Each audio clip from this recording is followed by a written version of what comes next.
Alright, what's going on everyone? So, about a month ago, Garmadon officially became accessible in LEGO Legacy through Brickspedition, and around like 10 days ago, players started to unlock him, and I may have missed an entire week of bricks, and only just recently unlocked him. Anyhow, he is out now, and I have him unlocked, so I think it's time to take him for a test drive. Now, unfortunately, there are no good Garma Army characters to actually use him with, which looks like that would be pretty interesting with the synergies here. But the Ninjago synergies are very strong as well, and I've heard really good things about Garmadon so far, and my personal Ninjago team is maxed. Kai, Jay, Lloyd, Zane, and Nia are all maxed at 7 stars with maxed abilities. Master Wu is stuck at 5 stars. It's currently not possible to get him any higher. Great White doesn't really count. Garmadon is maxed except for these 3 abilities right here. I made sure to prioritize his passive because how strong it is, so he'll just be doing less damage and healing himself less, but overall it should be pretty similar results to a maxed Lord Garmadon. And then for sets, my dojo is completely maxed, at least as max as we can get it right now. Brickspedition has not been out long enough to get the dojo to 4 stars yet. I just got mine to 3, but I do have all of the abilities here maxed. This one needs to be 4 stars. This one also needs the set to be 4 stars. So this is essentially as maxed as we can get the dojo right now. Alright, well let's go ahead now and enter our first battle. I'm curious to see if we're going to win our first battle. Kai should be really solid here because he's going to get a lot of attack boosts, so that should help quite a bit. But Hank is always difficult to deal with. He hits for well over 10,000 pretty often. So right there, that worked pretty well with Master Wu giving Lloyd that dodge up. Now what I'm going to do is...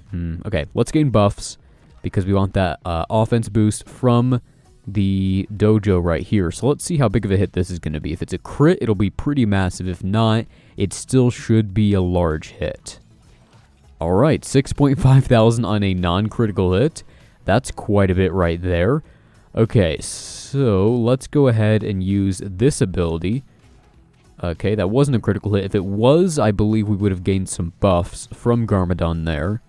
I'm not too familiar with his kit. But overall, he's a really good character because if he can hide under stealth from Lloyd, he should survive most of the battle and be able to do what he's there to do. So far this is going pretty well. I was hit by a pretty massive hit a minute there ago. That was like a 12,000 hit or something, so that was quite a bit. But we're still going to win this battle, I think. The attack boosts are quite nice, and we're just kind of blowing through this team without too much trouble at all. 6.8k hit there from Master Wu. 4.3 there from Garmadon. That's insane. And a 5.3k non-crit from Kai to finish it off. Well, that was a very easy win right there. I am very impressed so far.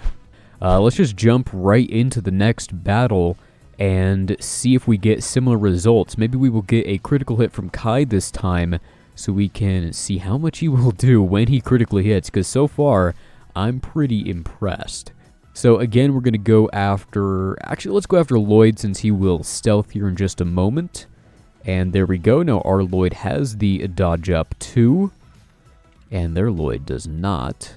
We're going to gain buffs to help out our Kai. And okay, again, not a critical hit, although I would like to get a critical hit after Wu's ultimate. That could be quite nice.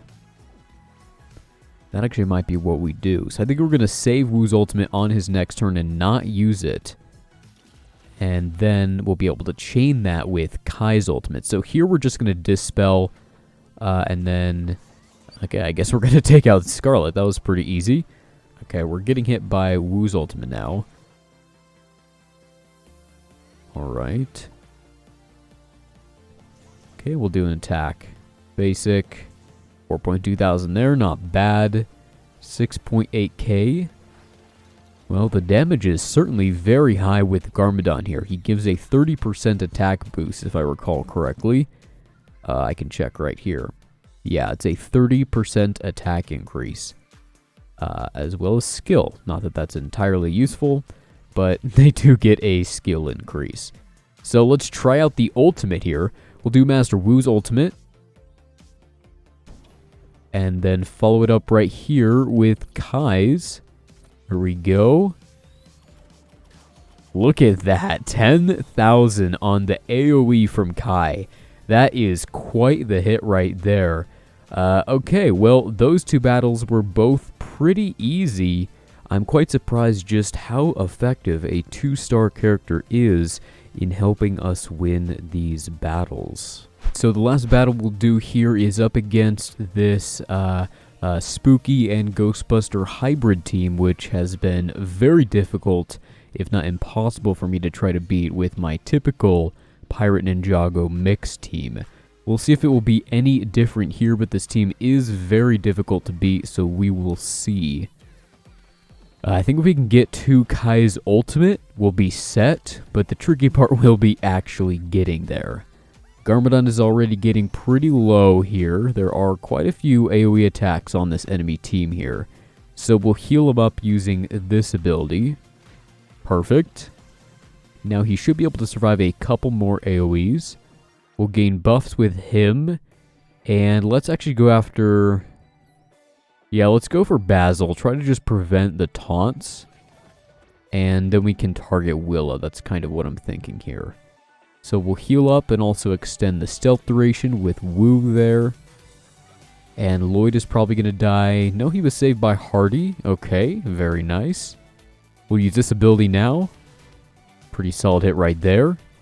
Now Winston is taunting. Okay, 5,000 hit right there from Kai. Now we're going to get hit by this AoE, which killed most everyone. Yeah, and we lost the battle. I did not expect to win that one. That is a very difficult team to beat. So yeah, I actually have not beaten this team yet with my regular Pirate/Ninjago team, so I'm not surprised that I lost. It might be possible with a higher level Garmadon, since he died pretty quickly from the AoE attacks, and also a 7-star Master Wu would help quite a bit here as well. But those things are currently not possible right now. It's going to be like around another year before we start seeing max Garmadons. Actually longer than a year, because you need 440 tiles to max a character, and it's 1 tile per day. But occasionally there are things that allow you to get extra tiles for him, like timed quests, or the initial, I think we got 10 as a gift to start. So I assume we're going to see more timed quests and stuff like that, so probably not a full 440 days, probably closer to a year, but still it's going to be a while before we see a 7-star Garmadon. And we're going to need that master event to come back with the later tiers unlocked and actually possible to beat with a gear or level increase. But yeah, I wasn't able to beat that team, but I did walk through a couple pirate teams very easily without too much trouble at all. I think the biggest thing to note here is obviously Garmadon's passive ability. This is what really makes him effective, and even if he dies, which he's typically hiding under stealth from Lloyd, he's not as good versus those heavy AoE teams, but he can typically survive under Lloyd. But even if he does die, this passive will remain active, and the Ninjago allies will continue to get that attack increase.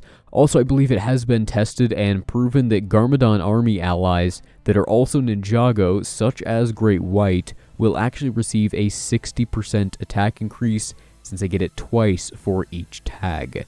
So if better Garmadon army heroes are added in the future, I think there could be a very powerful team right there, because 60% attack is quite a bit. And then, of course, that right there paired with the dojo set and the attack bonuses here, with this ability, it is a, let's see, yeah, a 20% attack increase right here for Spinjitzu heroes. And then, yeah, this is the Hardy right here. But this ability, when a Ninjago hero successfully hits, they do 3% bonus damage for each buff the hero has, up to a max of 9%. So 3 buffs equal 9% more damage. So Kai there was getting 9% extra offense right here on those hits. But when this is maxed, it can actually be up to 25% more attack. So that can be quite a bit once we actually start maxing that set. So overall, I think those attack bonuses really help the entire team be better. I mean, we saw like, what, a 6.4k hit from Master Wu, and of course that huge 10k AoE from Kai. That's absolutely insane. If you time this correctly and wait one turn after Wu's ultimate is initially available and use it the next turn, then that will line up perfectly with Kai's ultimate being ready, and you can do these two back to back and just do tons of damage, because the vulnerable this ability inflicts right here will guarantee that Kai's ultimate will critically hit. And then also, after Kai does his ultimate, let's go to it right here, he also gives attack up 2 for 2 turns and prepared. So even if this doesn't kill the enemy team, you're going to be doing tons of damage on your next attacks, because that's attack up 2 on top of everything else, all the other attack bonuses, and prepared is a guaranteed critical hit. So I think the Ninjago faction has a lot of potential to become the meta. It's already starting to become more and more powerful, and we're seeing it more often in the top end of Arena. Still not super common, but there are a lot more full Ninjago teams now, now that Garmadon has been released, and as we get him to higher star levels, he will be more effective. And eventually, when the Master event comes back around for Master Wu, and we have had a gear and level cap increase, we can take him to a higher star level as well and make him more effective too. It's gonna be interesting, and personally I can't wait. I am of course a huge Ninjago fan. I mean, I've basically been using Lloyd in my arena team pretty much since I unlocked him back in like December. There was a period of time in right after global launch when he got nerfed that I was the only person running Lloyd in the entire top 100 of the soft launch leaderboard. I've always found him effective, even if maybe he wasn't the best character with survivability after his nerf, especially without Master Wu. His stealth was always useful for preventing those counterattacks from Redbeard, especially after the pirate meta came into full force. But yeah, there we go. That is my look, my first impressions of Garmadon. I'm very impressed. He is quite the powerful character, and I really love that 10k ultimate. Alright, well that's going to be it for this one. Thanks for watching, and I will see you in the next one. Wait, it's all Ninjago? Always has been.